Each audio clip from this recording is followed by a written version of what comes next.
Continuamos nuestro avance. Vamos a ver el tema 6 ahora de la compra-venta, también llamada compra y venta. No hay ninguna diferencia, es la misma clase de contratos. Antecedentes históricos e importantes que debemos conocer de la compra y venta. La compra y venta tiene su origen con la permuta, en el intercambio de bienes para satisfacer las necesidades de las personas.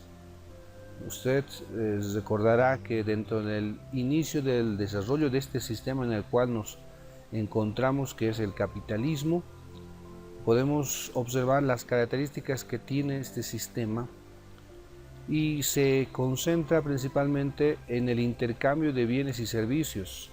Por lo tanto, en este sistema en el cual nos encontramos, la propiedad, obtenerla y poder transmitirla, bueno, ese es el círculo, ¿no? Comercial, el círculo que va a ser necesario para la satisfacción de nuestras necesidades, para la subsistencia. Entonces, la compra y venta vendría a ser entonces un elemento que va a comenzar a ser necesario dentro de una etapa moderna de nuestra sociedad.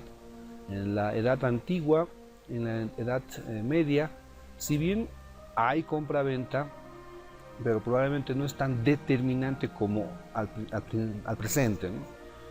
Muy bien, entonces la compra y venta aparece ahí con la permuta como intercambio de bienes. Una diferencia que podemos tener ya desde el principio es que la compra y venta y la permuta hay un intercambio patrimonial, ¿verdad? Hay una transmisión de algún bien y esta va a ser a cambio de otro bien patrimonialmente valorado. Pero en el caso de la compra y venta, este intercambio se lo hace en dinero. Esa es la diferencia con la permuta. Una base de cambio, que es el dinero. Entonces, cuando aparece el dinero, podríamos decir que aparece la compra y venta. Si no es dinero, si no es el intercambio con otro bien, pues hablaríamos de permuta. Muy bien, entonces el intercambio muchas veces dentro de la permuta no satisfacían las necesidades requeridas, porque la permuta se intercambia un bien por otro bien y este bien probablemente no tiene la misma calidad o la misma importancia del bien que se está transmitiendo. Entonces vendría a generar una insatisfacción. Por lo tanto, se encuentra una base de cambio y en ese sentido encontramos que el dinero va a satisfacer esa necesidad como una medida de intercambio para obtener un bien que supla esa necesidad requerida. Con la aparición del dinero, ¿no? Estamos viendo acá ahora el tema 6, por favor, ahí, las diapositivas también se las voy a enviar en su momento. Estamos construyéndola, apenas acabemos y el cuestionario respectivo.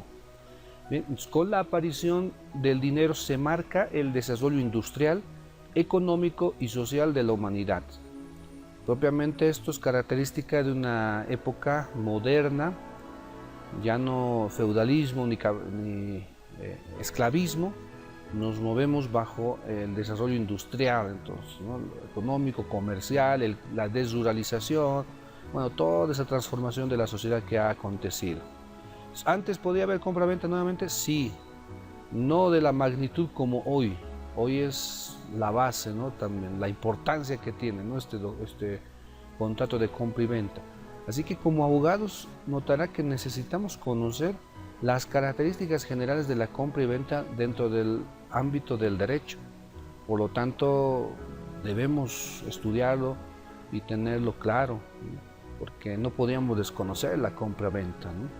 Entonces, al igual que la compra-venta, el contrato es el más importante y usado en la vida económica, ¿no? Esa es la característica de la compra-venta.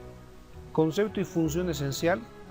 Vamos a ver entonces, a partir de ahora, en los contratos deben identificar un elemento subjetivo y un elemento objetivo.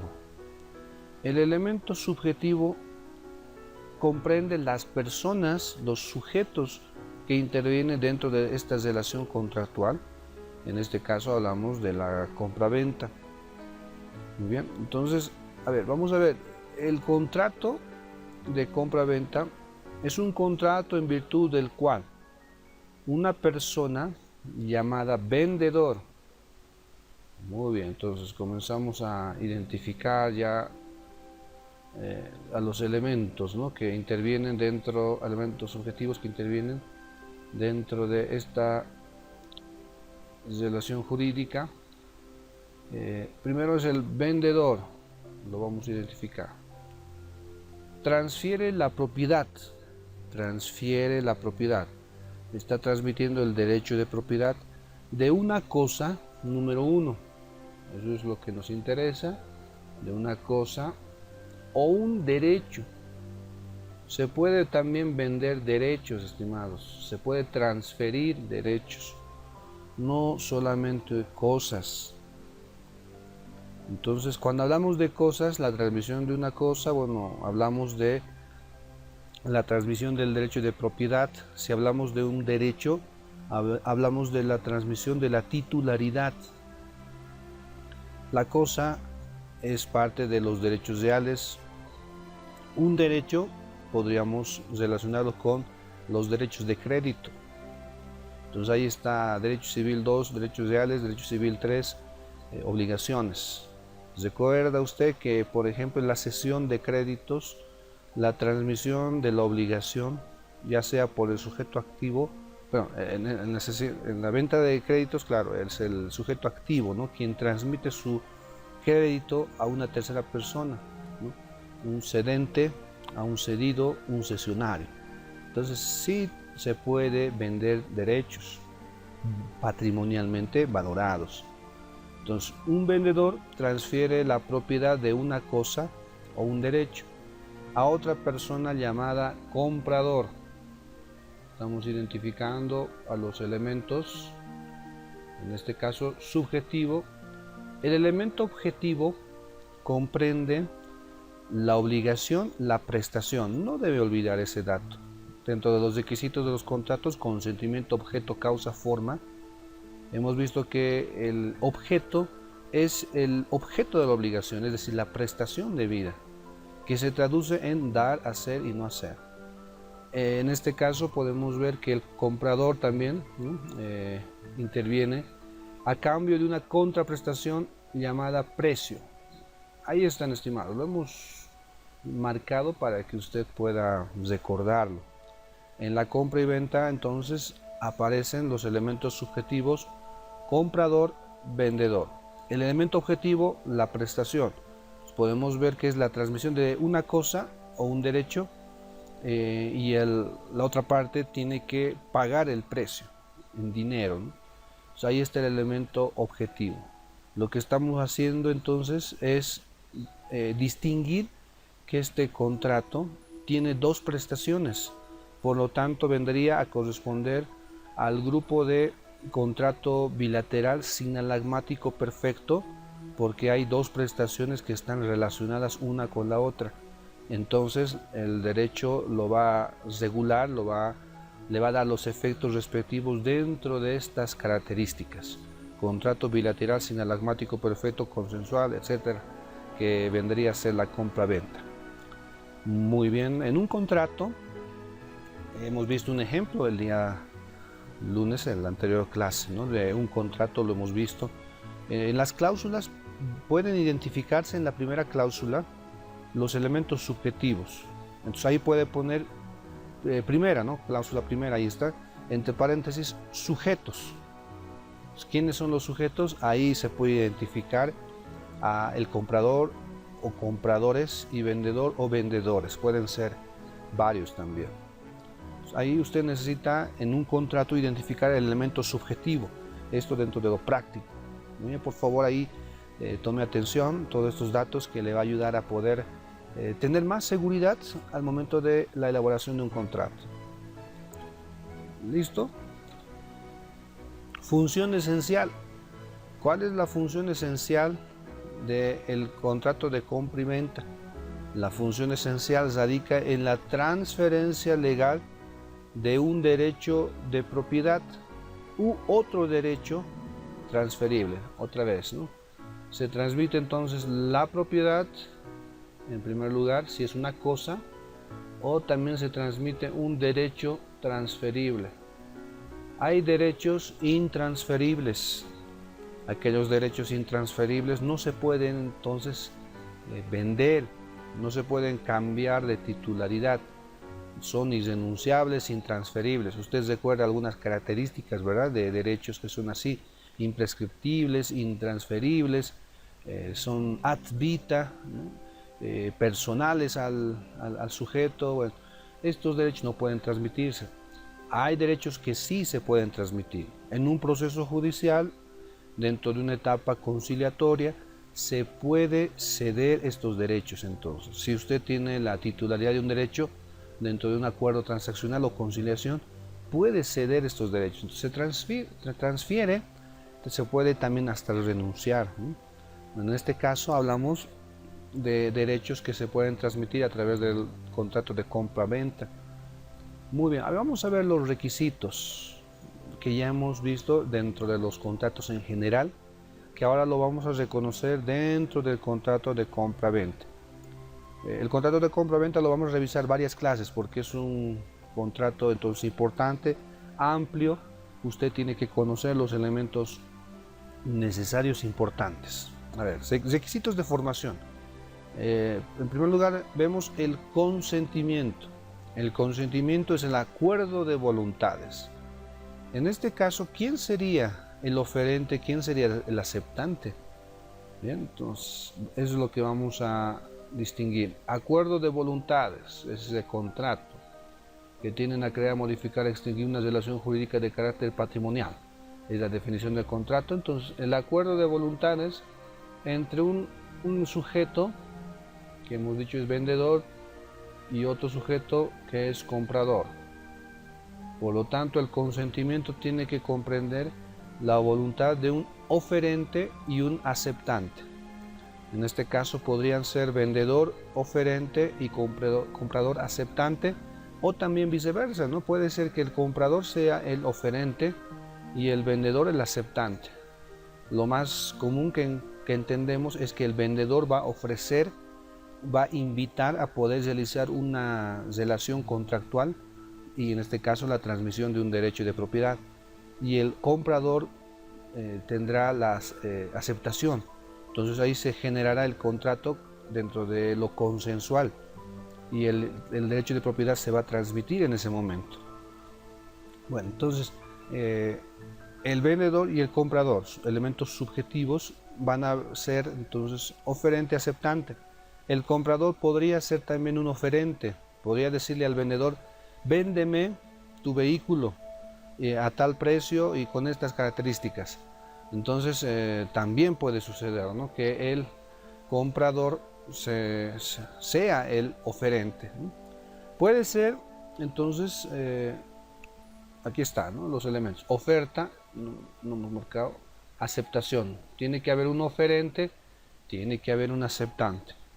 Este consentimiento se puede expresar dentro de lo claro, inequívoco, esto es la manifestación de voluntad expresa, o también tácita.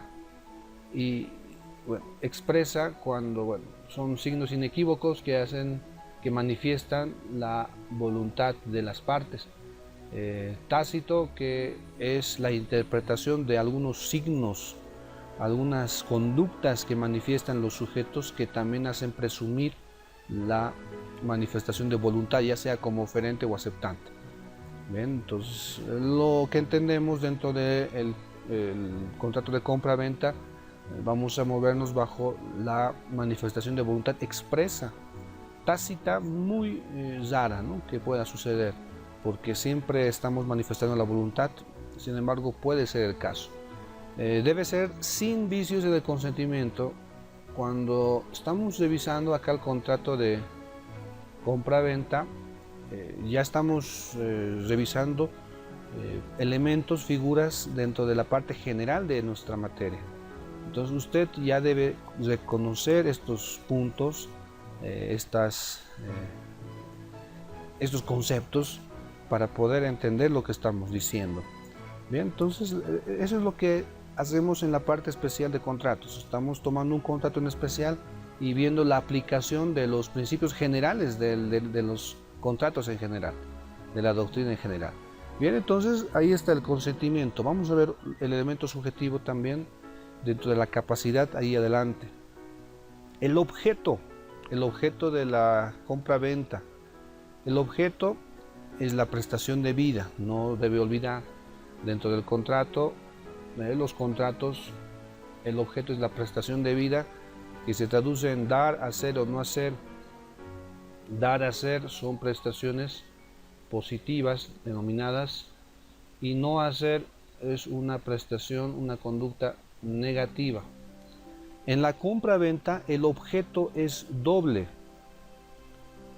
o sea, hay dos prestaciones.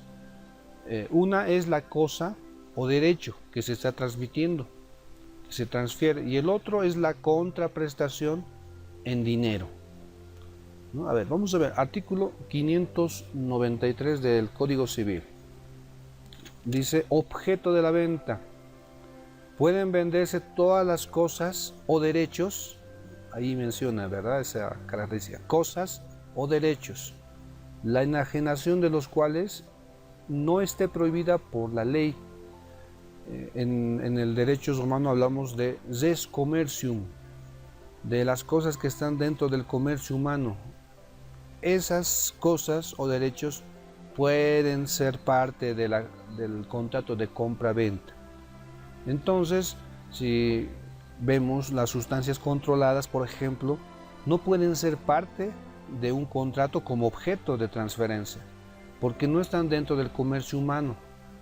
Tampoco se puede vender órganos o partes del cuerpo que pueden causar daño a la persona. Esta se moverá bajo otra figura que será la donación. Entonces hay bienes que no estarán en el comercio humano, entonces no pueden ser objetos del contrato de compra-venta.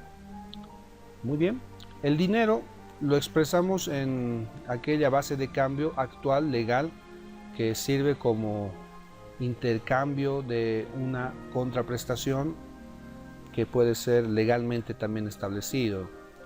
Muy bien, entonces vamos a ver dentro del objeto algunas características que diferencian ciertas situaciones que la ley también revisa. Venta de cosas indivisas. Cuando decimos venta de cosas indivisas, también estamos hablando de derechos reales. Hay la copropiedad ordinaria y la copropiedad extraordinaria. La copropiedad ordinaria es la indivisión, ¿no?, o sin indivisión forzosa. La copropiedad extraordinaria sería con indivisión forzosa, que no se puede dividir. Venta de cosas indivisas. Entonces, ¿se puede o no? Si es que no se puede dividir. Bueno, es cuando una cosa pertenece a varias personas, pero por acuerdo mutuo pueden vender válidamente. Entonces, el acuerdo mutuo de los copropietarios puede autorizar la venta de una parte indivisa. Pero si uno de los copropietarios no quiere vender, entonces la venta se lo va a hacer judicialmente. Dice eso el artículo 170. Cosas indivisibles, parágrafo 1. Si la cosa común no es comúnmente divisible, o si cuando su fraccionamiento se encuentra prohibido por la ley, esa es la característica de la indivisión, o disposiciones administrativas, se la vende y reparte su precio. 2. Cualquiera de los copropietarios tiene derecho a pedir que la venta se haga en pública subasta. Así se hará necesariamente cuando alguno de ellos sea incapaz. Las características dentro de los derechos reales. Entonces puede ser objeto de compra y venta una cosa pro indivisa. Aquí estamos haciendo referencia de que sí se puede, ya sea vendiendo la cosa en pública subasta o también, bueno, enajenándola a una persona particular, si hay acuerdo. sino también judicialmente se puede realizar esta situación.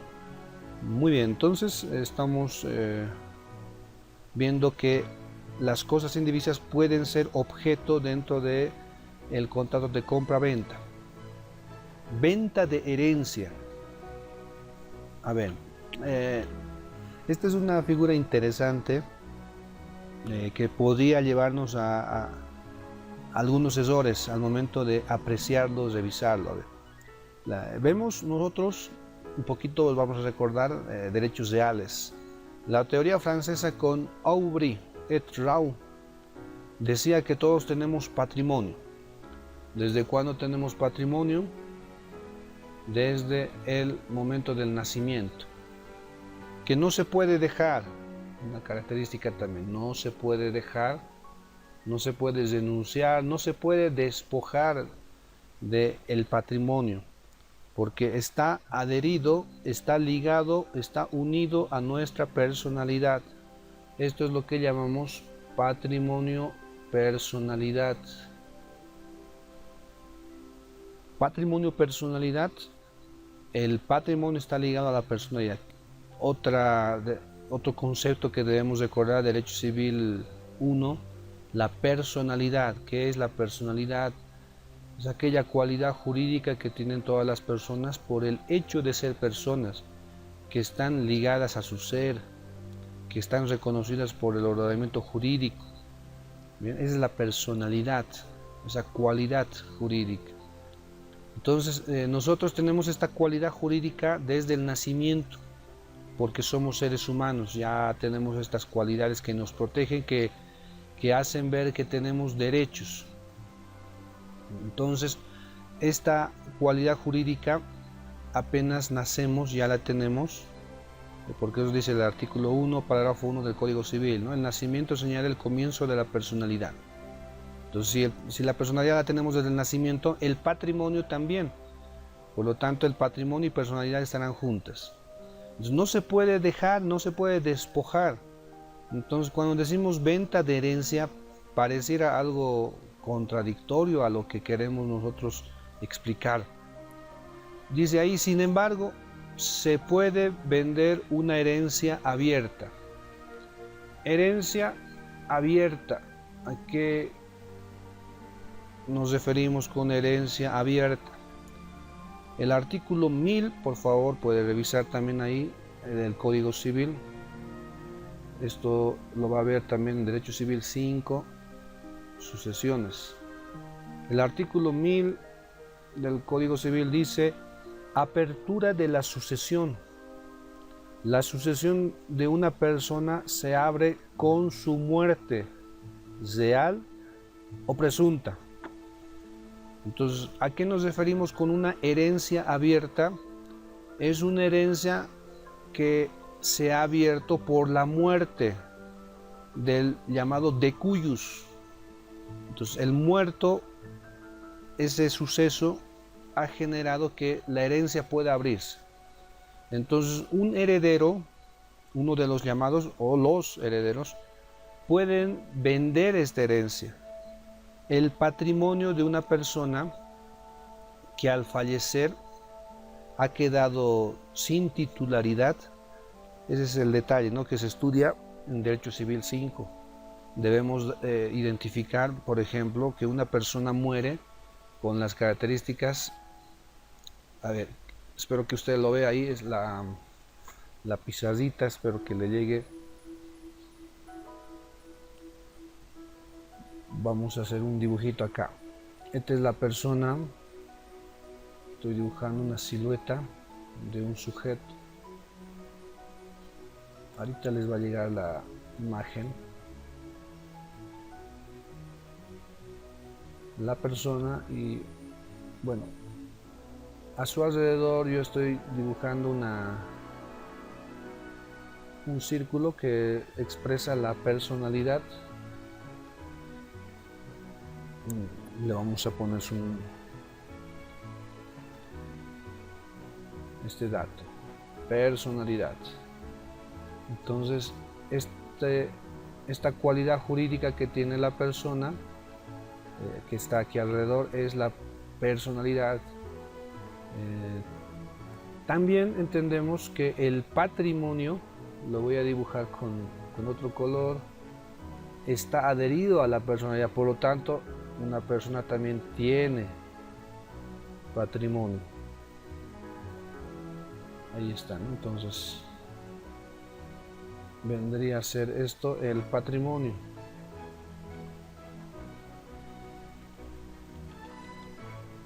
Patrimonio, muy bien. Si una persona muere, entonces lo que se extingue va a ser el patrimonio. Entonces ya no tendrá el patrimonio, perdón, estoy mal, corrijo, lo que se extingue es la personalidad. Ya no va a haber personalidad porque la muerte también señala el fin de la personalidad, ya sea muerte real o presunta. Por lo tanto, necesitamos entender que la muerte genera efectos jurídicos de carácter patrimonial también. Entonces yo voy a, aquí como observan, las líneas rojas son la personalidad, la línea verde el patrimonio. Como ha fallecido, bueno, entonces ya no es necesaria la personalidad, lo vamos a borrar. Lo que va a quedar simplemente es el patrimonio. La persona jurídicamente ya no está existente, estará solamente un cuerpo inerte. Muy bien, lo que va a quedar es el patrimonio. Entonces, ¿qué hacemos con el patrimonio? Este patrimonio tiene que unirse al patrimonio de algún heredero. Esa es la sucesión entonces. El heredero está llamado a la sucesión y puede decidir si acepta la herencia o no acepta la herencia. ¿Cómo se puede comprar, cómo se puede vender la sucesión? Bueno, aquí estamos explicando perfectamente eso, ¿no? Para que no haya dificultades. Siempre voy a aclarar en primer lugar que cuando hablamos de compra-venta de una herencia, estamos diciendo herencia abierta. Entonces la herencia abierta será cuando se produce la muerte de una persona. Mientras no muera, entonces la herencia, en otras palabras, está cesada, no se puede transferir. Ese es el dato que usted debe de conocer también dentro de esta situación jurídica. Muy bien, entonces, habiéndose producido la muerte de la persona, la personalidad se extingue. Entonces quedará solamente existente el patrimonio de este fallecido. Entonces, el patrimonio estará sin titularidad por un determinado tiempo mientras manifiesta el heredero o los herederos su voluntad de poder aceptar la herencia. En el momento que se produce la aceptación de la herencia, entonces el patrimonio de el fallecido va a venir a ser parte del patrimonio del heredero. Eso es un detalle, ¿no? que llamamos la confusión de patrimonios. Entonces, de esa manera va a poder entender que se produce la fusión de los patrimonios, ¿no? Ahora, si es que no lo acepta, si es que no quiere que el patrimonio, lo puede vender.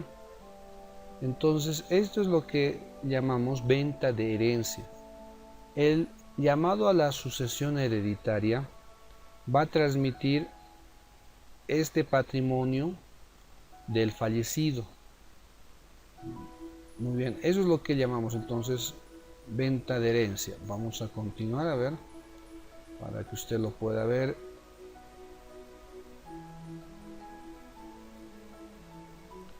Venta de herencia, entonces, lo que queremos entender por venta de herencia, entonces, sin embargo, se puede vender una herencia abierta. Se puede vender una herencia abierta en primer lugar. Ahora, si no es específico el bien que se está transmitiendo de una sucesión, Entonces, lo que va a hacer el enajenante es garantizar la calidad de heredero, nada más, a una persona. Eso es lo que le está asegurando. Puede ser de que el patrimonio que se está vendiendo, estimados, tenga más deudas que bienes activos. Entonces, bueno, lo que no va a hacerse cargo es de las deudas es este comprador, ¿no? Sin embargo, no va a poder aprovechar de nada del patrimonio, no va a poder obtener ningún beneficio patrimonial. Entonces, lo que va a hacer es garantizar solamente la calidad de heredero el enajenante. El artículo 606 del Código Civil, vamos a leerlo, dice: subsección 3 de la venta de herencia. 606, garantía. Quien vende una herencia abierta, usted ya entiende esto, sin especificar las cosas en que se compone, ¿no? Porque está algo universal, no sabemos qué contiene, entonces no sabemos, ¿verdad? Hay un principio dentro de la transmisión del derecho de propiedad, es que no se puede vender cosas en género indeterminado. Aquí podríamos entender algo así, una universalidad que también se puede vender, pero que no se va a garantizar la titularidad de determinados bienes porque es algo abstracto todavía. Solo está obligado entonces cuando no se conoce la exactitud, la determinación de los bienes. Solo está obligado a garantizar su calidad de heredero, nada más. Le va a garantizar de que muy bien, usted va a suceder en esta herencia y punto. Esa es la garantía. Bien, ¿sí se puede vender la herencia? Sí. ¿Cuándo? Cuando ésta está abierta y bueno, se garantizará solamente la calidad de heredero por la universalidad que está compuesta los bienes de la sucesión. También una persona puede vender su sucesión en vida. Este es otro caso. Una es abierta, pero ¿quién es? Bueno, el muerto no puede vender, ¿no? Si hablamos de transmisión de la sucesión a sus herederos, bueno, ya sería un testamento, no sería compra-venta, sería una transmisión de bienes sin ningún tipo de contraprestación. También se puede vender una sucesión, una persona, si no tiene herederos forzosos. A ver, artículo 1005 del Código Civil. Si no tiene herederos forzosos, se puede vender. Dice el artículo 1005, excepción al contrato sobre sucesión futura. Es válido el contrato por el cual una persona compromete la parte o porción disponible de su propia sucesión. No teniendo herederos forzosos, podrá disponer por contrato la totalidad o parte de su propia sucesión. Usted observa entonces acá que la compra-venta opera no solamente sobre cosas, sino sobre derechos. Y precisamente aquí estamos hablando de eso, ¿no? De derechos. Entonces, el artículo 1005 da la posibilidad de transmitir, de enajenar la sucesión de una persona si es que no tiene herederos forzosos. Bueno, esta palabra que debemos entenderla para reconocer lo que queremos entender del Código Civil. Hay dos clases de herederos, los herederos llamados forzosos y los herederos simplemente legales. Los herederos forzosos son aquellos parientes, familiares, que están obligados por la ley a participar dentro de la sucesión hereditaria. Es decir, no se los puede excluir, a menos, claro, que ellos quieran excluirse, no aceptando la herencia. ¿Quiénes son los herederos forzosos? Son el cónyuge superstite, cónyuge sobreviviente. Número 2, los hijos. Y número 3, los padres. Bien, estos son los parientes que se consideran herederos forzosos. Por lo tanto, bueno, va a haber una exclusión entre los hijos y los padres. En cambio, el cónyuge no puede ser excluido, ni por los padres ni por los hijos. Es decir, si una persona fallece teniendo esposa y teniendo hijos y tiene padres todavía, entonces los hijos van a excluir a los padres no ingresarían en la sucesión. Y van a suceder entonces como herederos forzosos de los tres, dos solamente, el cónyuge y el hijo o los hijos. Ahora, si no tiene hijos, pero tiene cónyuge y ascendientes, padres, van a heredar cónyuge y ascendientes también dentro de la sucesión hereditaria que corresponde porque son herederos forzosos. Bueno, si solamente hay esposa, lo heredará todo. Si solamente hay hijos, también lo heredará todo. Entonces, si una persona, dice ahí, no tiene herederos forzosos, si una persona no tiene ascendientes, padres, si no tiene cónyuge superstite, si no tiene hijos, por lo tanto, en vida, a través de un contrato, dice ahí el artículo 1005, puede disponer. Cuando decimos disponer es transmitir, transferir, ¿no? Ahí hablamos de esa contraprestación que hay, ¿verdad? A cambio de un dinero. Entonces hablamos de compra-venta también. ¿Listo? Puede venderse en vida a través de esta figura, reconocido por el artículo 1005 del Código Civil. Listo, entonces por eso mismo entendemos, ¿no?, que la sucesión puede venderse, ¿no?, la herencia puede venderse. Para los herederos cuando está abierta, para una persona misma cuando no tiene herederos, ¿no?, forzosos. Bueno, entonces también podemos ver a los cónyuges que pueden tener preferencia a que el otro cónyuge obtenga como sucesión determinados bienes que ambos poseen como actividad, pagando el precio del valor cuando pueda hacer efectiva esa facultad. A ver, dentro estamos viendo la herencia, ¿no? También se puede vender ciertos bienes en vida al cónyuge superstite que va a quedar, ¿no? Cónyuge superstite quiere decir cónyuge sobreviviente. El artículo 1006 del Código Civil dice lo siguiente: contratos de adquisición preferente entre cónyuges. Es válido el contrato por el cual los cónyuges convienen en que el sobreviviente pueda adquirir el negocio y comercial propio del premuerto. Cuando decimos premuerto es aquella persona que está vivo aún, pero que está realizando actos jurídicos que, bueno, van a llevar pronto a tener efectos después de su muerte, ¿no? Ese es el premuerto. Muy bien, entonces donde negocio y comercial propio del premuerto o el equipo profesional y sus instalaciones donde ambos cónyuges trabajaban en el momento de la muerte del decuyus. Se puede llegar a ese acuerdo entre cónyuges, ya muy bien, tú vas a tener el negocio comercial, tú vas a tener aquí la actividad que nos está sirviendo para subsistir, muy bien, entonces, se están poniendo de acuerdo en vida los cónyuges para que, produciéndose la muerte, uno de ellos tenga la preferencia y no otros herederos, ¿no? Nos referimos a ascendientes o descendientes, que serían los herederos forzosos. Muy bien, entonces uno o varios bienes, también muebles personales del cónyuge fallecido. Se puede acordar también, ¿no?, los bienes, aparte de la actividad laboral, comercial que tengan.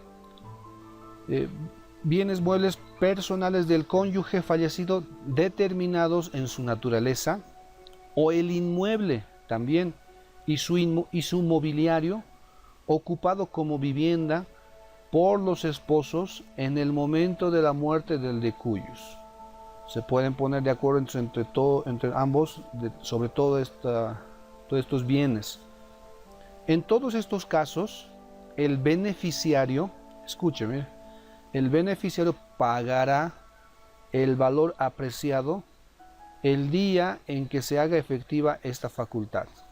Si va a pagar, ya estamos viendo que aquí estamos transmitiendo algunos bienes que van a ser parte de una herencia futura. Entonces, cuando se produzca la muerte de la persona, el cónyuge sobreviviente tendrá el derecho ahora, ya la titularidad sobre estos determinados bienes que han acordado en vida que puedan ser parte de el cónyuge superstite, ¿no? Muy bien, mire, es la venta de herencia. No es muy sencillo explicarlo, estoy tratando de tomar algunos puntos del derecho civil sucesiones. Sin embargo, esto se aclarará claramente cuando usted avance sucesiones, ¿no? Inciso C, seguimos revisando el objeto dentro de la compra-venta, el perecimiento de la cosa.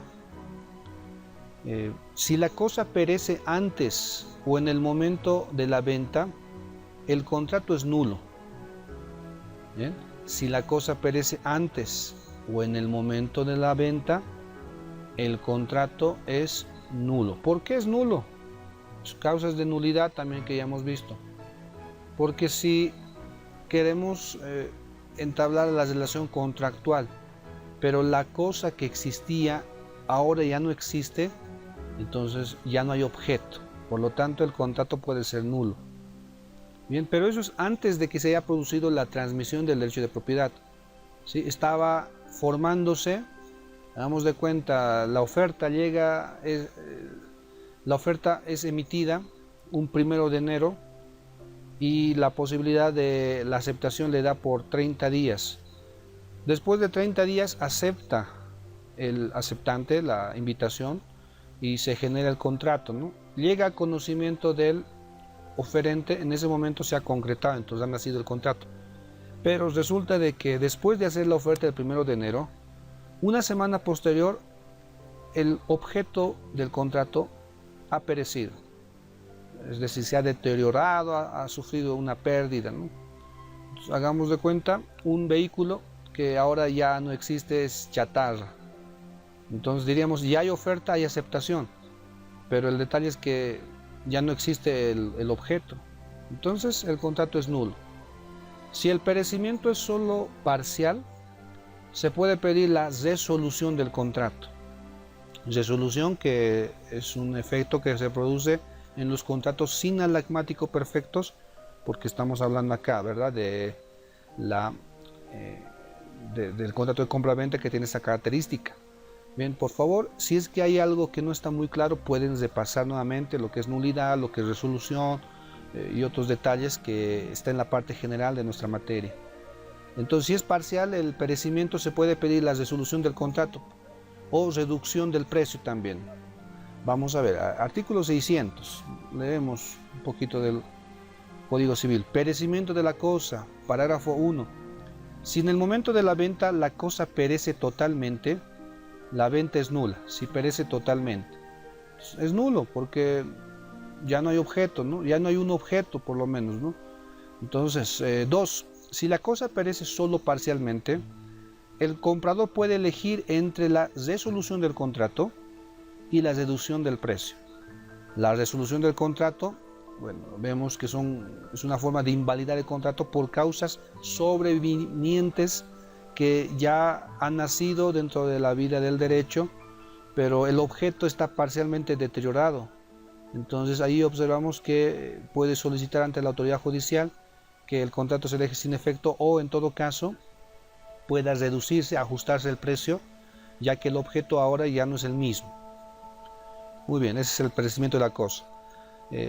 Vemos en esta parte de objeto la prestación y hemos visto en primer lugar que el objeto del contrato de compra-venta tiene que ser un objeto que está dentro del comercio humano. Si no está dentro del comercio humano, entonces, bueno, no puede ser objeto de compra-venta. Ahora vamos a la otra prestación, porque son dos, ¿no? Dos objetos, ¿no? Es decir, dos prestaciones, ¿no? Dos obligaciones, sinalagmático perfecto. El precio. El precio es la contraprestación por parte del comprador y tiene que ser el precio una suma de dinero. Si fuera un bien, ya no sería compra-venta, estaríamos hablando de permuta. Tiene que ser determinado o determinable para que pueda ser precio. determinado o determinable es que pueda conocerse cuánto es, porque si queremos recibir un precio por la venta de algo, pero es indeterminado, entonces no estaría claro el contenido, ¿no?, de esa manifestación de voluntad. En moneda de curso legal, obviamente, imagínense que alguien quiera pagar con un monto de dinero que al presente ya no está vigente. Eso no tendría razón de ser, ¿no? Debe ser de propiedad del comprador también, que el que está entregando el dinero sea su dinero, no que venga de otra situación. ¿Qué podría suceder? Por ejemplo, alguien que vendió ilegalmente un inmueble sin el permiso de los coherederos o del cónyuge, entonces ahora ese dinero lo está intercambiando, ¿no?, y pagando por un bien. Entonces ese dinero ya no estaría como precio legalmente reconocido, tendría efectos que vendrían a afectar, ¿no?, la relación jurídica contractual de la compra-venta.